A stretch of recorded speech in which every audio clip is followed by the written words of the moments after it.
Hello, a little bit different setup today. Today on this channel, we're gonna do a gear review, something I've been talking about for a while, and this is all about body armor.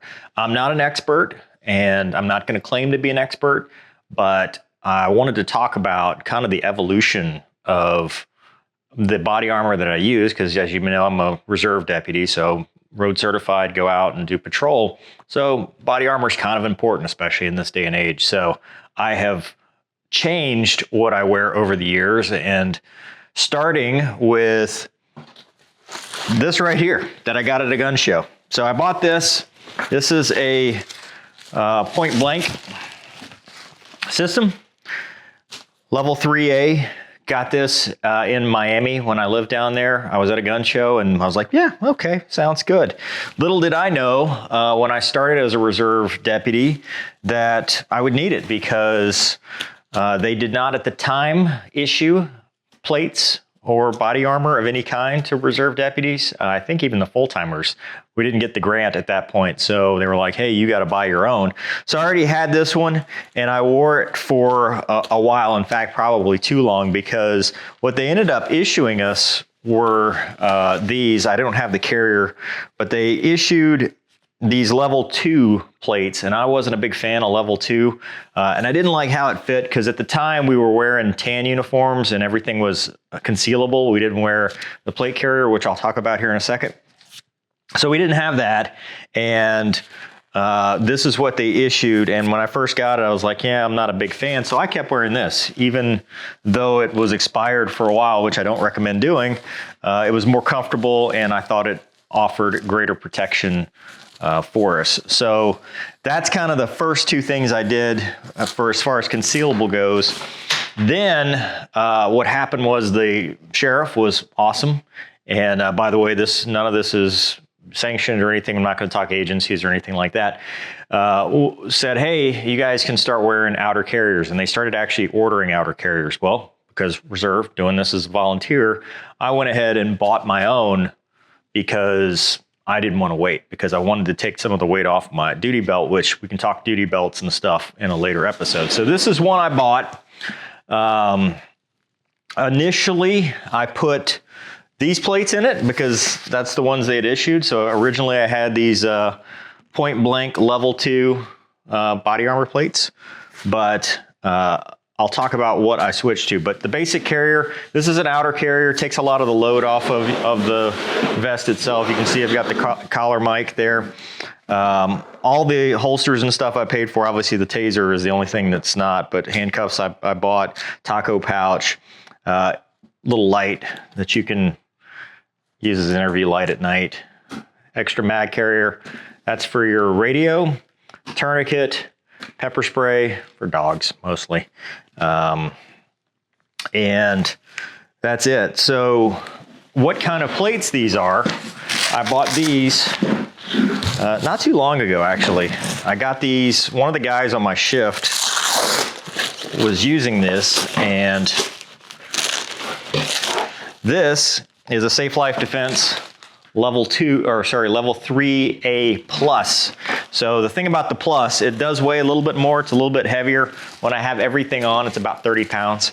But the thing about the 3A plus is it's stab resistant. You can go on YouTube and find reviews and stuff. It doesn't add a whole lot of weight. You know, if I had unlimited budget, I would go with the FRAS, which is level 4 flexible thing. I'll talk about that in a minute though, because I actually have those plates. But this is a 3A plus. And that 3A plus gives you, it actually will stop a FN57 round, and it will also stop level 1 stab protection and stuff. And it's a very, it's a firm plate. So, I mean, it's still soft body armor, but it still has that firm protection. So if you actually get into like a fight with somebody, it gives you a little bit more margin of safety, which, you know, if you look at the test results and stuff like that for like this armor, anything sharp will go right through it.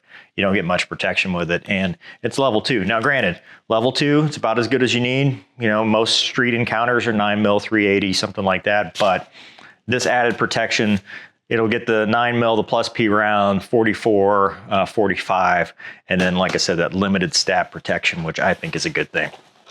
So the other part of this too, and that this is another evolution of stuff that I've bought over the years and carried. Back when I first started, you know, the whole idea of active shooter was kind of a big thing. Obviously it's been going on for a while, but that was kind of a big concern. And having another layer of rifle plates was a thing. So the first thing I bought was steel. 9.5 pounds, I think I measured it.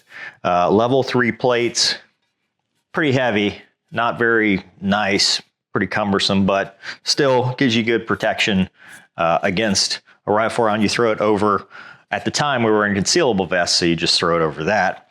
Then, after I think we started having some law enforcement ambushes, and they were running sales on ceramic plates. So I was like, well, cool, let me do this. And this is how you see the data manufacturers 2016. So this is a 10 by 12 ceramic plate, level 4. And you think it's lighter, but it really, you know, you're talking 9 pounds. This one's about 8 pounds. So 9.5, this is like just under 8 pounds, 7.5 pounds. So you're still talking 15 pounds when you're wearing this ceramic plate. But recently, so it goes in this plate carrier here, and this is just something you can throw on top, and you know, got an active shooter or whatever, or you can swap it all together to go in, but a lot of times you're not gonna have time. But what I really like is the Safelite Defense Frass. And this is what I was talking about. They do make a soft version of this that you can put in this plate carrier, but it's like $1,500. So yeah. This is cheaper. It does have level 4 protection, but the total weight for 2 plates is about 8 pounds. It's about 4 pounds total for just this one plate, and very light. And when you start wearing a bunch of gear, especially this, you know, this, with my whole duty setup, it's about 30 pounds. So, you know, if I can cut weight at any point, it's good, especially with mobility and stuff. So I went with this and got the Frass.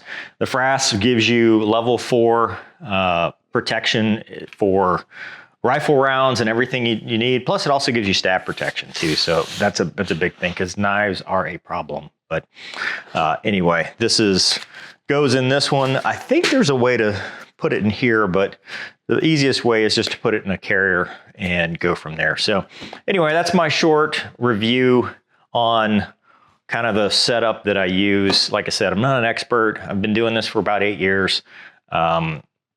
It's really just for protection. You know, it's for safety. It's for being able to go out there and confidently execute the mission, which is important because you don't know what kind of threat you have. The other thing I like too, while we're talking about that, is this wraps around. So when you actually wear this, the Safelite Defense, you actually get side protection too. You don't get it as much with this. You do get partial with the point blank, and not at all with the one I used to have. But this one, when it's on, you get both sides. So it actually, both ends touch. So you actually get a little bit of side shot protection, stab protection, because a lot of the shots, you know, we've had a couple officer-involved shootings, and a lot of the shots end up either under the armor or in a side panel or just something where the armor's not covering. So it is nice having full coverage. And also you get a much bigger surface area on the back and the front. So yeah, it's a little bit heavier, a little bit hotter, which sucks in Louisiana, especially wearing black, but you know, it's worth the peace of mind. And like I said, you know, we really just, you know, handcuffs, taser, the light, 2 mags. I've got a duty belt that's got a couple of redundant things like handcuffs and the mags there too. But otherwise, it's a pretty neat setup, and I'm glad that we went to that, because I think the outer carrier is a much better setup. So anyway, let me know in the comments what you think. Hope you guys enjoyed it. Thanks for watching. We'll see you next time.